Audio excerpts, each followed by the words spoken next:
Shah, and I feel really honored to have this opportunity to sit and chat with. I speak to them almost every day, but in front of all you guys, to have an open discussion about what Binance stands for, the journey that we went through all these years, and what's next, right? So I'm going to start with you. 7 years, it's a long time. A lot of startups don't last more than 2 years sometimes. And here we are celebrating 7 years with this community. What does this mean to you? And how far do you think we've come? So 7 years, if you have a partner, if you marry, people will say that that's a 7-year age, right? We are lucky, see, our community members still here. We are not age. We are day by day bonding more and more and more. And I mean, 7 years for me, I think that's just a beginning. I always talk about that. I believe in this world, and when you really want to change the world, you should build a really great company. The company should change the world. The company should be evergreen. And in this moment, if you ask me 7 years baby, I feel that's as my son. They just go to school, try to learn how to be a stronger person. So if you ask me what's the meaning for me, that's a 7 years baby should be understand how to learning, how to grow their self. I hope the company not just be young or just depends on the startup founder who founders you. This should be as a really strong system, and we should be continue hiring best people, and we should be training them, and we should build enough strong great company for the world. That's what Binance for me. That's awesome. I wonder what the company will be like when it becomes a teenager. But we move on. Richard, a lot of things have changed from the time that you joined. It's been pretty close to 3 years now, especially since the end of last year. What are the things that you've seen that have changed for these, and what have you been responsible? What has been keeping you busy? So I joined in August 2021, and last year I think maybe I didn't know that I took over the position of CEO. Very honored and humbled by CZE's confidence and support for that role. And we have a very strong team. So can you please help me thank all my staff today for putting this fantastic event together? So we have a fantastic team here. So I'm very privileged to lead a very dedicated, very hardcore group of people in Binance that continue to push the boundaries, push the envelope. Since November last year, I think we have continued to roll out many new initiatives, including our Web3 wallet, Binance Square, our enhancement to VIP program, enhancement to our trading pairs, etc., etc. You have seen many of those initiatives, and we will continue to look to improve on all those things. So please continue to support us. You are extremely important. We reached a very important milestone this year, 200 million users. The first 100 million users took us 5 years. The second 100 million users took us 2 years. So we are very excited with the path ahead in terms of transaction. So I think we are just at the beginning of the journey, very exciting times ahead. So let's work on the journey together. Thanks. You mentioned a bit about the people, the hiring, and how has this changed over the course of these 7 years? From the time you started, I'm sure it was a smaller shop, and now I think they've grown tremendously over the course of the 7 years. And how has this evolved? I think that when you look at this world, some really strong company, you already have a very strong culture. And if you are one of Binance team member, you probably listen every day. We talk about this Binance culture a lot, right? I just feel as like your company culture, not you created it and put the words on the wall. That should be the team member, everyone believe that. And they are really executing it. And then day by day you will find the words. And that's understanding who are you. I think that's the finance culture where are we from. Let me try to give some example. As when we talk about the user folks, actually that's from our first months. I think that's September when I joined first months, and in that moment, I think everyone knows the China ban ICO and some projects we buy the token already. And in that moment, because of policy, we should be get it back and buy back the token. But in that moment, because the market crashed a lot, and when user use BNB buy the token, but it's crashing more than Ethereum, and another platform they probably just gave a fiat dollar and it's crashed together. But we give back Ethereum. That means they are not because they use BNB to do the ICO and lose money. And that's just a small example, but we repeat day by day, and we always feel if you look after your user and your user will look after us, that's basically come from.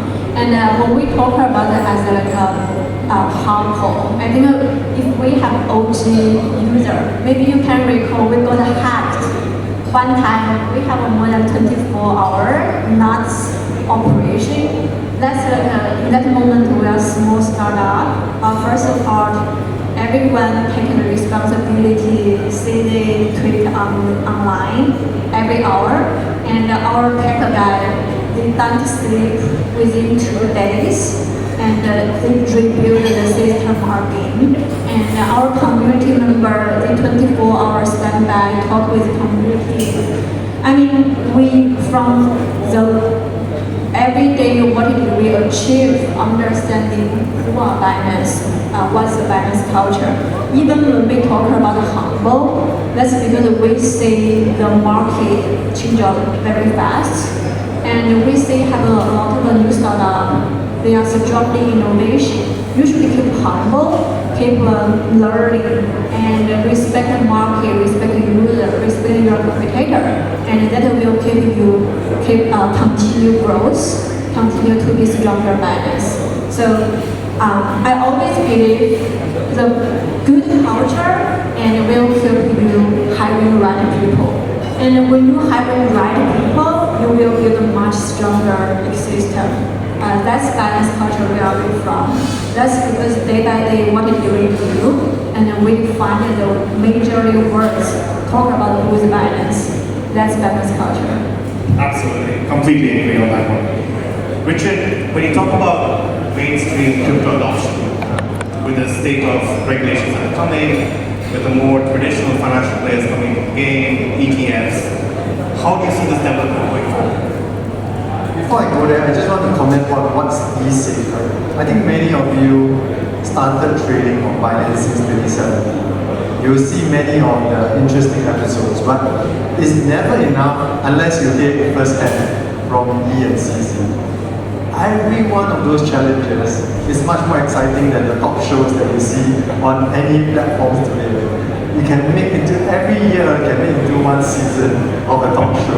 Yeah, I say I'm not watching movie anymore or TV show anymore because I think my life is much lacking than TV show every day. That's the situation. Absolutely. So it is, and thank you for really being there with us all this time, walking through this journey with us. So going back to your question, 2024 is a landmark year. This year saw two important trends. So the first thing is institutional adoption of crypto. So the likes of BlackRock, Charles Schwab, Fidelity, State Street, you name it, right? Most of the Wall Street firms and financial institutions around the world are now embracing crypto. And for the longest time, they have been sitting on the side. The approval of ETF in places like US, Canada, Hong Kong, Australia, and the list goes on. I think that is very important. Crypto is the only asset class that moves in the opposite direction of any traditional asset class. Meaning, for traditional asset class, it's the institutions that embrace it first, then you move down slowly to corporates, then retail is always the last to get. crypto has been embraced by retail first. And for the longest time, corporates, high-level individuals, institutions say, no, this is not here to stay, it's a scam, it's a fad, it will go away. So it is here to stay. The institutions are adopting this now. And now the regulators are taking it more seriously, so you have clarity of views. It's debatable. Some people think that the mainstreaming, the institutionalization really impacts the true decentralized nature of crypto. I think it's like a slightly different view. They will bring in new users, new liquidity. Many of your mainstream users, probably people who are older, may not know how to create a toll wallet, right? They will go through ETF to get exposure, which is okay, which is positive. But yourself and myself, we will not do that because they only trade within a certain time a day. You can't take effective positions after office hours. You can't take positions on weekend. And all of you know that crypto never sleeps. And now only Bitcoin and Ether will be listed. Binance is close to 600 different domains. So it is a different value proposition, but they cater to different groups. But they bring in new liquidity, new users. There will be more products that's being structured, and to me, all those are positive for crypto. Thanks, Richard. And I think that's important, right? The growth of the industry depends on that as well, if you want more adoption across the world. I think when I checked this morning, and I don't know why I did, but I did check this morning, we were at 210 million users. And we continue to grow, and it's a huge community. And I know in the past, you've always taken steps to stay close to the community. With this growth, how do you continue as a founder with your teams? How do you continue to maintain the community? How do you stay close to them? So, actually, here I have a very small story, not everyone knows about that. And I think I grew in China. When I was younger, my mother always tell me, money is important. You should be, don't waste your food. You should be good study, learning, go to good school, get a good job. You will can look after yourself. But I think that the problem is never my mother tell me what is money. I try to understand that. Even look, they are not talking about what is money. 10 years ago, when I first time know Bitcoin from community, and I really excited. I feel the world open the door for me, and they showed me what's the world, what's the basic logic.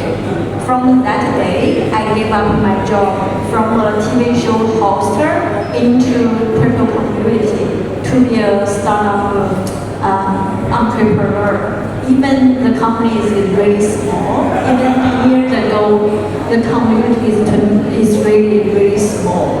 So for personal angle, I feel community is really valuable for me. And another part is when you look at this industry, and I don't want just people look at, oh, that's an E.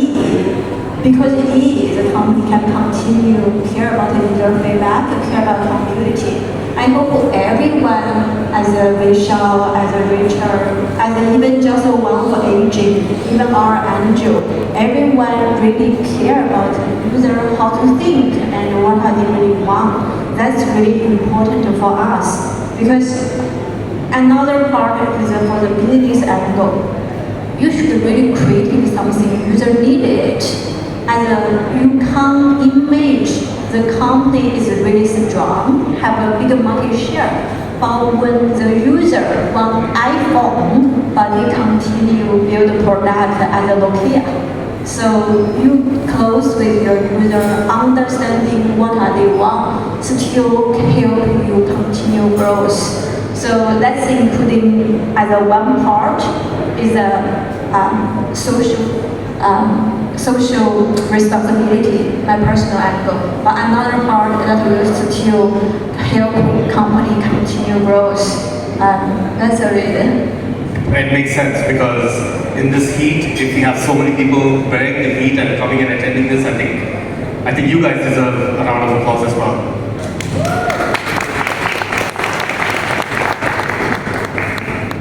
So Richard, final question for you. How important is Dubai and how important is the new VARA license that we just got for us moving forward as Binance? Sure. So I think all of you know that we are one of the first to get the full license from VARA. VARA is a new agency. We have been working with VARA very closely to formulate this framework.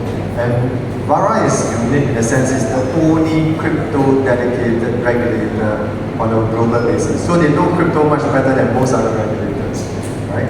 So they're having a deep understanding.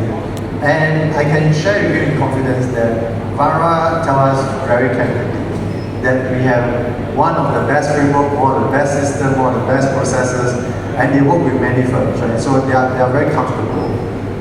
It's a process, right? And that again gives us the confidence that we are doing all the right things. It's not only VARA globally. This year we also secured the Thailand exchange license. And we will continue to work with regulators as well as policymakers globally. In places, for example, I've been approached, what about Saudi just now, to say that when is Saudi coming up with regulatory framework? But we work with many different governments around the world to come up with regulatory framework that on the one hand manages the risk, on the other hand support innovation and growth within the crypto sector. And we will continue to push on that. Thanks, Richard. Last question for you. This time we announced, I think a couple of months ago, that Binance Blockchain Week is going to be held in Dubai. What can we expect from this year's edition? What can the crowd, the community in Dubai expect from this year's edition? Actually, BBW from 2019, I think that's the end of 2018, and I'm very confused. It's January or maybe that's January 2019. In that moment, Binance achieved the biggest exchange already, and in that moment, it's very similar with today. People always argue as like, oh, even when we talk about blockchain tech, we are not really know how it is used for our life, how to really help more people life change, except trading as a company. How can we use it? And in that moment, because the market crash, because in 2018 the price is really high, and 2019 is terrible, and people don't have so ambition about the industry. So we created the first BBW in Singapore because we wanna let the industry know, even in this moment the market is not so warm, and we still can try to build an opportunity for industry person. Whatever you are startup founder, whatever you are trader, investor, or venture capital, we wanna build some opportunity for everyone. I think a lot of crypto industry event, they are very focused about give opportunity to developer or like give opportunity to investor, but they are not really so friendly for everyone. So that's the first event we set up like many years ago because we want to drive more people, build confidence, and find opportunity from this type of blockchain week. And in the same time, I always think if we are biggest company in crypto industry, and you cannot just keep yourself successful. You should help more people successful. That will build industry. How can you image one company, someone industry only have one company really good? I think the real situation is if the whole industry grows, that will help Binance grows much, much bigger. So I hope this year BBW will continue build more opportunity for our community member, startup founder, and venture capital, and even as a retail user. You can from day by day communicate with some like a startup founder, some token founder, understand what's that, what's their logic, what are they really want. Because face to face always help people build your sense and feeling about this industry. Nice. You heard her, so I hope to see everyone at BBW on October 30th. You have a chance to network with everyone within Binance, with the other community, the other projects that are going to be there. And it's a good time to just build your knowledge better. So with that, I want to take this moment to thank Yi and Richard